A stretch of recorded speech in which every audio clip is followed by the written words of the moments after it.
안녕하세요. 피부과 전문의 임명원장. 피부과 전문의 이재경입니다.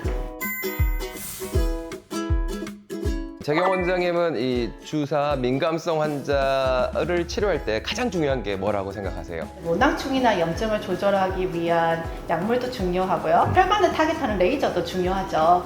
근데 제일 중요한 거는 주사나 이제 민감성 피부를 악화시킬 수 있는 악화인자를 잘 파악하고 그것을 조절해 나가는 것이 가장 중요하다고 생각합니다. 저희가 이게 밑 빠진 독에 물 붓기라는 말 다들 아시죠? 이게 한쪽에서는 계속 염증을 치료하고 혈관을 치료하려고 하는데 한쪽에서는 계속 그것들을 부숴주는 악화인자들이 계속 도달된다면은 이건 정말로 좀 의미 없는 치료가 될 수도 있어요. 그래서 이번 시간에는 저희 피부과 전문의들이 보는 교과서와 다양한 논문들을 기본으로 근거로 해서 정말로 주사 민감성 피부 환자분들 이것만은 꼭 지켜주면은 정말 치료를 효과적으로 성공할 수 있다에 대해서 하나하나 차근차근 알아보는 시간 우리 가져보도록 하겠습니다. 당연한 얘기라고 생각하실 수도 있어요. 하지만 수면 부족과 스트레스는 주사의 악화 인자 중에 가장 중요한 인자입니다. 실은 환자분들께서도 푹 주무시고 나면은 다음 날에 홍조가 좋아지시는 걸 직접적으로 경험하세요. 주사가 정말 심하신 환자분들 같은 경우는 증상도 너무 심해서 잠을 잘 못 주무셔서 홍조가 더 심해지는 경우도 있습니다. 하지만 이게 참 사람의 힘으로 조절하기 힘든 거죠. 그래도 항상 환자분들께 말씀드리지만 우리 긍정적으로 생각하자. 그리고 충분한 휴식을 갖자. 그리고 이 수면에 방해되는 모든 것들은 좀 피해 주시는 게 좋습니다. 개인적으로는 이렇게 공기 좋은 곳에서 우리 좋은 음악을 들으면서 정말 명상의 시간 갖는 거 이거 한번 해보면 굉장히 도움된다는 거 느끼실 수 있을 겁니다. 세안제는 너무 과해도 안 되고 부족해도 안 돼요. 이게 주사 민감성 피부 환자분들이 내 얼굴은 민감해 하고서 물로만 씻는 경우 정말 많아요. 근데 정말 안 되는 게 물로만 씻을 경우는 모공 속에 노폐물이라든지 염증, 모낭충 이런 것들이 안 없어져요. 정말로 하면 안 되는 게 물로만 씻는 거 절대 하시면 안 되고요. 이게 너무 과한 것도 안 좋아요. 각질 제거 스크럽 절대 하면 안 됩니다. 이게 장벽을 망가뜨리는 행동이거든요. 그래서 결국은 뭐 이렇게 좀 뽀득뽀득 소리 나는 이런 세안제 절대 쓰지 말라고 하고요. 오히려 그냥 약산성의 저자극의 폼클렌징 정도 이런 것들을 미온수로 가볍게 세안하는 거 굉장히 중요합니다. 특히 입 주변은 절대로 강하게 세안하면 안 됩니다. 그러면 뭘 골라요 하시는 분들이 있어요. 이렇게 좀 애매하고 너무 귀찮다 싶으신 분들은 그냥 애기들 쓰는 세안제 아니면 아토피 피부염 환자분들이 쓰는 세안제 이런 거 쓰는 거 추천드립니다.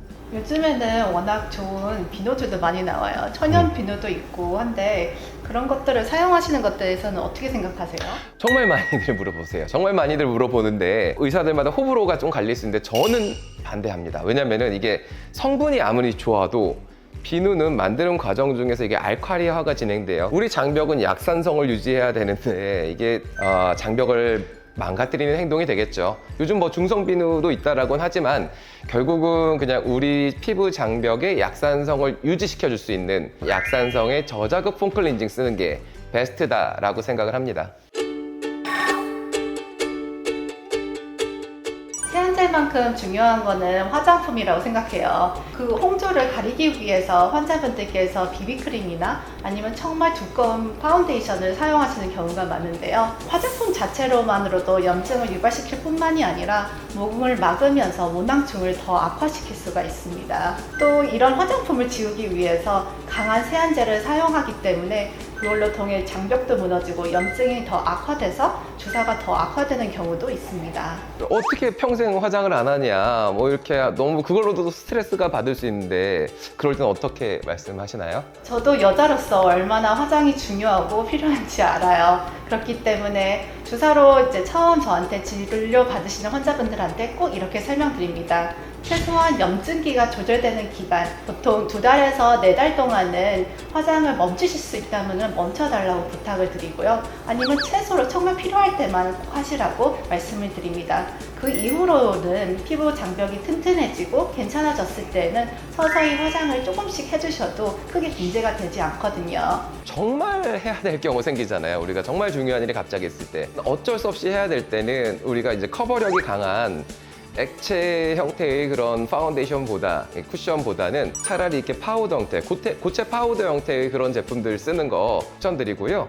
또 이럴 때는 어쩔 수 없이 클렌징을 해야 되니까 세정력이 강한 클렌징 오일보다는 차라리 좀 부드러운 클렌징 겔 이용하는 거 추천드립니다. 그럼 기초 화장품은 어떻게 사용하면 좋을까요? 네, 일단은 알코올이나 이런 에탄올 베이스의 스킨은 일단 다 피해 주시는 게 좋아요. 예. 그리고 향이 강한 화장품들 다 냄새 맡아보고 향이 있다면 좀 한쪽으로 일단은 좀 밀어놔 주시는 게 좋습니다. 그리고 이게 여드름 화장품에 많이 들어있는 성분인데 락틱 애시드나 아니면 글리콜리산 이런 필링겔이 있는 것들도 주사 환자분들에게 안 좋습니다. 기본적으로 교과서에 있는 내용들인데 화장품 개수를 좀 최소화하자라고 해요. 보통 3개 이내로 쓰는 게 좋다라고 표현을 드리는데 뭔가 계속 좋은 화장품들을 찾다 보니까 이것저것 막 많이 바르게 돼요. 근데 본인한테 맞는 화장품을 찾았다면은 보통 그거 정도만 좀 진득하게 쓰는 거.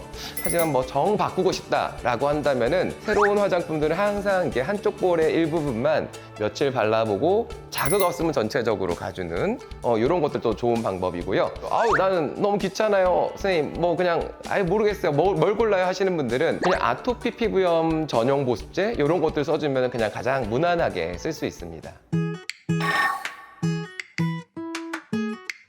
자, 재경 원장님, 환자분들께서 이게 자기 얼굴이 민감하니까 자외선 차단제를 아예 안 바르신 분들, 왜냐면 자외선 차단제가 또 안 맞아서 자극되는 경우도 많거든요. 이런 경우도 많은데 어떻게 생각하시나요?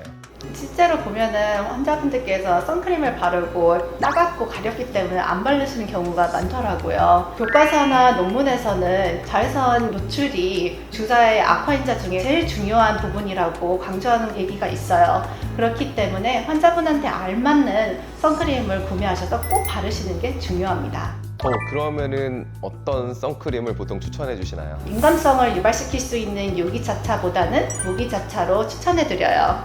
무기자차 같은 경우는 백탁 현상이라고 해서 약간 얼굴이 하얗게 변하는 제제가 있어서 환자분들이 별로 선호하시지 않은 경우가 많은데요. 최근에 나온 제품들은 백탁 현상이 많이 없어져서 사용을 하셔도 좋을 것 같습니다. 또 다른 제품을 추천해 드린다면 이지워시라고 해서 물로 잘 세안되는 선크림들도 사용해 주시면 너무 좋고요. 저는 이제 또 거기다가 한 번씩 아까 기초 화장품처럼 테스트를 좀 해보라고 해요. 이게 아무리 순하고 부드러운 선크림, 자외선 차단제도 그러니까 100명한테 좋은 것도 나한테 안 좋은 건 나한테는 안 좋은 화장품이 되는 거거든요. 그래서 어떤 화장품 역시 처음 자기 거를 구입하려고 할 때는 어느 정도 테스트 해보고 구입하는 거 추천드립니다.